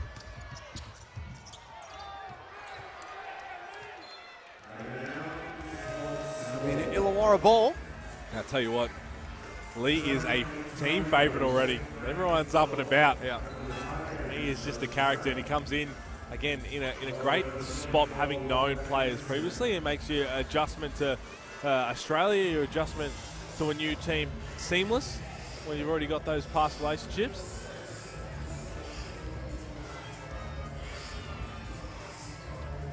$14-point game. Great effort there by Bobby Clement. He's shown some really strong signs this year. This game, about what he can do. Started really slowly and then worked his way into it and is now having a really strong impact. And I think that the NBA scouts are saying, okay, if we're starting slow, how do you work your way into the game and have an impact? Started defensively, then he got out in the break, and now it's happening. It's a good point you make too, because obviously we see the highlights and the mixtapes and all that sort of stuff. Most of the time, here is Clintman stepping back for 3. Most of the time when you see those tapes, it's offensive stuff, isn't it? It's the flashy stuff. It's what they do well. He's more adept, I should say, defensively than what I thought he was. Yeah, definitely. And again, it's going to be, once they're at full strength, to get the Bull Cole and to Jim McCall around, they're going to have a really strong defensive lineup. And I think that's another thing, as Sam Froling finally cleans up the miss. For next stars to remember is, if you have a bad game or a bad stretch, you've got to think of it in the positive light, where scouts want to see how you get out of that particular moment. Because there will be adversity throughout your career. And if you go through and just have it's Gary Clark gets upstairs, good pass from Kawhi Bales. If you go through the entire 28 games and you're just decent, okay, that's great. We know what you can do, but to see adversity hit and to beat that is going to improve your draft stock rather than just coasting through the year. And I think it's hard to remember that when you're 18 striving to shake Adam Silver's hand at the highest possible point. But it's only going to help your character and help your draft stock. You've been big on Gary Clark, Pete. And this has looked more like it from him. 9 points. No, He's definitely. got 5 rebounds to go with it as well. Yeah, really sick, unfortunately, for Gary Clark, where he didn't leave his bed and didn't touch a basketball. Just trying to find his feet back. And again, it's hard because for the Blitz, it's all about, okay, what is this Australian style of play? I've got to understand how that works, both offensively and defensively. How is it officiated?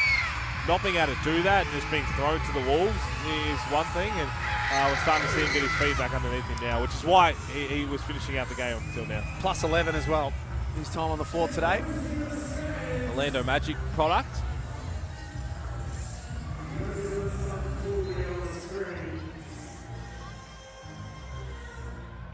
Went to college at Cincinnati. Gary Clark had a fantastic college career there.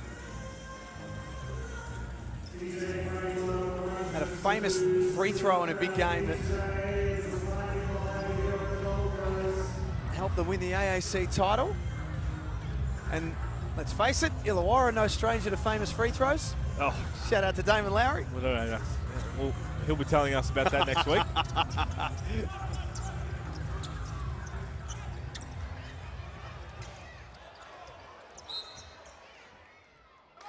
Gack draws contact. You look at that set straight out of a timeout, and you think, okay, how did Lockie Anderson get so open? But that's the entire play that was drawn up. Everybody thought there was going to be a lob to Gack, and the whole thing was to shoot out of the corner. And was wide open for a three. Dennis checking in for his first minutes, so Cairns emptying the bench a little to get some minutes into these legs. Local Queensland boy. Shouldn't say boy, he's 22 now, is it? He's a little bit older than a boy. Still capable of winning the Next Generation Award, so if That's that's what you're basing that off, That's then fair true. enough. I was about to ask you, at what point are you no longer a boy? Oh, well, let's go NBL terms, the Next Generation Award then. Okay. So Sam Wardenberg's still a boy. Is he? There he is, Dennis. Well, no, because then you probably think Sam Menenga and a couple of these other units. If Sam Menenga's a boy, he's the biggest boy I've ever seen. Ever.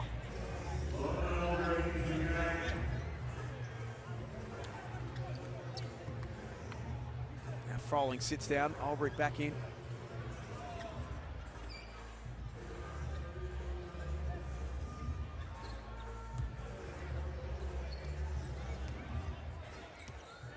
Last 2 minutes in this game for both teams. Hickey misses AJ Johnson.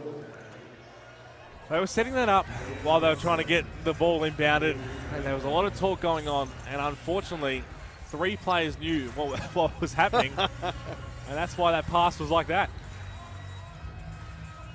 The Hawks will play Saturday night in round 1. Freeway series against Sydney to open their season. That's how you throw a lob. Madronya for Gack. Beautiful position where you can just throw it absolutely anywhere as long as it's above the rim. Gack's going to finish that. Supreme athlete.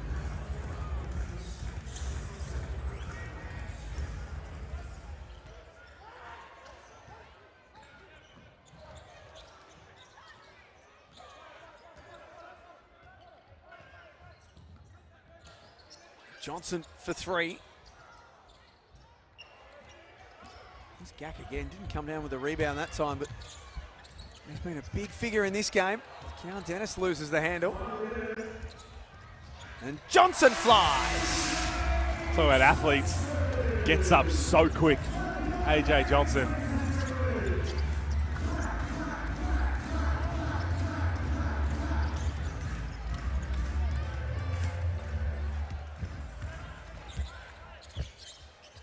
Now the Hawks jumped out to an early lead. They led at quarter time and have been in control of this game ever since. And while it was AJ Johnson stepping back, while it was a bit of a shaky start in their first game against Melbourne, things have been pretty promising since then for the Hawks.